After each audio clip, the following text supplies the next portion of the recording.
Exercice illégal de la comptabilité. Le mot pré-comptabilité fait très souvent réagir. C'est la raison pour laquelle j'ai eu envie de faire une vidéo entièrement dédiée à cette prestation, peut-être assez mal connue, qui pose tant de questions aux nouvelles secrétaires indépendantes ou en devenir. Alors, si tu te demandes en quoi consiste cette prestation, comment est-ce qu'on la met en place et est-ce qu'elle est légale ou pas, reste bien jusqu'au bout de cette vidéo parce que je vais te donner tous les détails de cette prestation taboue qui fait parfois même peur. Si t'es prête, c'est parti!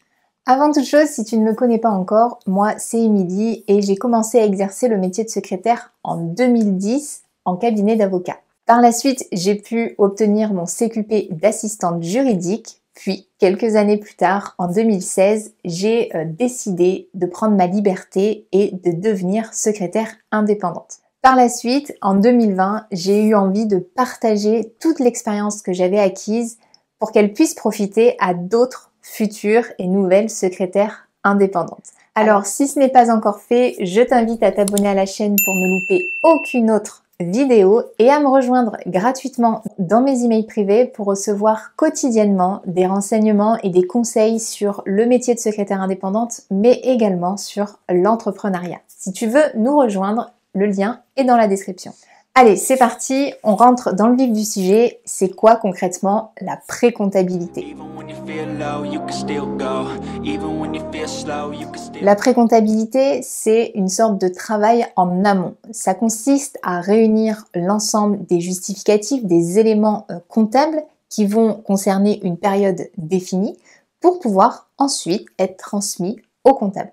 Dit comme ça, ce travail en amont semble assez simple et rapide à effectuer et donc on se demande très certainement pourquoi on aurait besoin d'une secrétaire indépendante pour réaliser ce travail en amont. Tout simplement parce que en réalité ça peut être bien plus compliqué que ça en a l'air. Si tu gères la pré-comptabilité de certains de tes clients, tu peux te retrouver avec ce type de pré-compta à récupérer. Et donc, comme tu peux le constater, c'est un petit peu un gros bazar de morceaux de papier qu'il va falloir remettre en ordre. Et c'est le principe même de la pré-comptabilité, c'est de tout préparer en amont pour que le comptable puisse faire sa part du travail. Et donc, en gros, la pré-comptabilité va permettre de mettre au propre l'ensemble des éléments nécessaires au traitement de la comptabilité. Alors, comment on fait pour faire une bonne pré-compta? Concrètement, quand tu vas récupérer l'ensemble des éléments sur la période définie à l'avance, et généralement ça va être mensuellement, il va falloir que tu mettes tout ça au propre. Évidemment, ça va être la première étape. Ce que je ferais personnellement, ce serait de dissocier tout ce qui concerne les dépenses d'un côté et ce qui concerne les encaissements de l'autre. Pour la catégorie des dépenses, on va commencer par faire une sorte de rapprochement avec le relevé bancaire. On va pouvoir venir pointer l'ensemble des dépenses visibles sur le relevé et les affilier à un justificatif à chaque fois. Le but va être finalement d'avoir un justificatif pour chacune des dépenses listées. On pourra parfois se retrouver sans justificatif parce que certains clients ne feront peut-être pas attention à ces éléments, peut-être qu'ils oublieront d'en réclamer au moment de leurs achats. Le principe va être d'en retrouver un maximum pour finalement presque tous les avoir et justifier les dépenses liées à l'activité du client.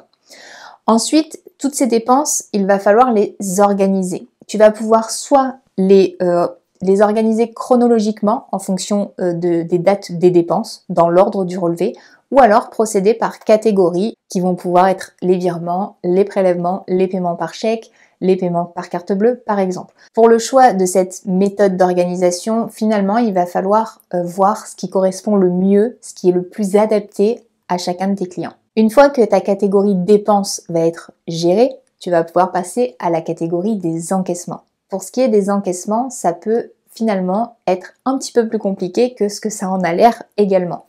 Parce que parfois, certains clients vont avoir très peu d'encaissements ou, à l'inverse, d'autres clients vont avoir énormément d'encaissements sur un seul mois et les factures ne seront pas toutes réglées de la même manière. C'est-à-dire, certaines factures seront payées par acompte et cela sur chaque mois, en fait, jusqu'à épurement de la facture.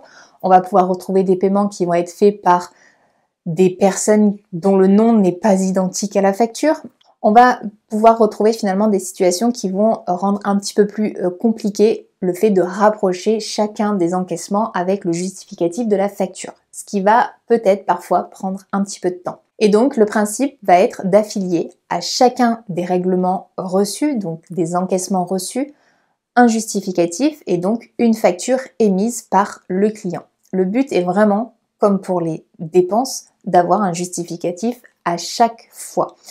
Pour ce qui est des encaissements et pouvoir justifier au mieux, pour le comptable, il est préférable de faire un listing et donc pourquoi pas un tableur qui répertorie chaque somme encaissée avec l'intitulé de la facture qui correspond. Une fois que chacune de ces catégories a été mise au propre, que l'ensemble des justificatifs ont été retrouvés, ont été listés, que tout est mis en ordre sur cette pré-comptabilité, l'ensemble va pouvoir être transmis au comptable pour le traitement nécessaire par le cabinet comptable. Mais alors, est-ce que faire ces démarches-là, c'est illégal ? Comme je te l'ai dit au début de cette vidéo, j'ai commencé à exercer le métier de secrétaire en 2010. Et c'est à cette période que j'ai eu à réaliser pour la première fois de la pré-comptabilité, lorsque j'étais salariée. J'ai pu découvrir cette tâche et apprendre à la réaliser en collaboration avec le comptable de mon ancien employeur. J'ai donc réalisé cette tâche pendant de nombreuses années, pendant que j'étais salariée. Mais à partir du moment où je suis devenue indépendante, j'ai continué à réaliser cette tâche, mais sous forme de prestation pour mes clients. Et donc, j'ai eu affaire à différents comptables avec lesquels j'ai eu la chance de collaborer. Je continue de traiter la pré-comptabilité de certains de mes clients les plus fidèles et je continue d'être au contact de leurs comptables. Je pense que depuis toutes ces années, si cette prestation était illégale, et en tout cas de la manière dont je te l'ai décrite, je pense que j'en aurais été informée depuis bien longtemps. En plus de ça, comme on le sait pertinemment, le métier de secrétaire indépendante n'est pas celui de comptable. Et le travail que l'on fournit en faisant une pré-comptabilité n'est absolument pas le travail du comptable. Le comptable n'a pas à sa charge de mettre au propre l'ensemble des éléments comptables de son client. Lui, ce qu'il a à faire, ce sont les écritures comptables, ce sont les différentes déclarations qui seraient à sa charge dans le cadre de la mission qui lui est confiée par le client. Ça va être l'établissement des bilans, en fait tout ce qui est réellement comptable et qui doit être géré par un comptable. Donc en fait, à partir du moment où chacun reste à sa place et chacun fait son travail, il n'y a pas d'illégalité là-dedans. La pré-comptabilité est justement le travail qu'il y a à faire avant de transmettre tous les éléments au comptable pour qu'il puisse à son tour faire son travail. Alors, concrètement, quel est l'intérêt pour les clients de confier cette prestation de pré-comptabilité à une secrétaire indépendante ? La première raison va être le manque de temps, le fait de ne pas avoir envie de s'occuper de cette partie-là. Certains clients n'ont même pas envie d'en entendre parler et ça les arrange que quelqu'un le fasse à leur place. D'autres vont avoir une pré-comptabilité beaucoup trop importante et forcément, quand on n'a pas le temps de s'y mettre, ça devient assez compliqué de respecter finalement ce qu'il y a à envoyer, mais également les temps, parce qu'il y a des dates, des limites d'envoi au comptable pour qu'il ait le temps aussi de traiter et ensuite de faire les déclarations dans les temps. Donc en fait, il y a déjà cette notion de pas le temps, de pas avoir envie, de manque d'organisation en fait qui tourne un petit peu autour de tout ça. Et puis après, il y a aussi le fait de ne pas avoir envie de s'embêter à tout transmettre, quelle que soit la manière dont on transmet ces éléments. Parce qu'on va retrouver le fait de transmettre cette pré-comptabilité sous forme dématérialisée par email.